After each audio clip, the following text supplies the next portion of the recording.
Welcome back to Channel Ron. Today I'm going to show you how to replace the cabin filter on your Toyota Prius. This is an '07 and they're pretty much all basically the same idea.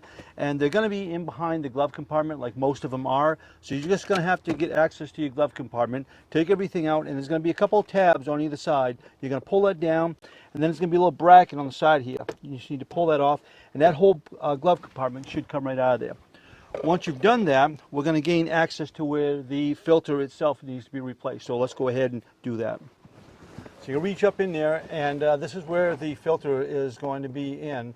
And there's a little tab on either side. Just kind of pull that out of there like that, and that will allow you to pull the filter down. And I actually looked at this earlier on, and this was a lot worse than this. Go ahead and pull that out of there. If you don't have a new one, just kind of blow it out. Pull that one out of there. And before I put the new one in, I think I'm going to blow a little bit of air in there because there's some dust. So I'm going to take the air compressor and kind of blow around inside there.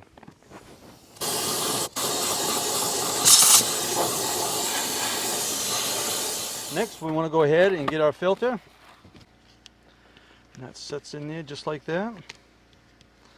Not a whole lot to it. Okay, now just go ahead and slide it back in there. And it's in. Reverse the process on the glove compartment. Sets in there like that. Bring this little bracket down, have it ready. Pop it in. These little tabs, all you're going to need to do is just kind of push on that a little bit, and it's back in. And that's all there is to it. And that's how you change the cabin filter on your '07 Toyota Prius. Thanks an awful lot for watching, and we'll see you on the next one.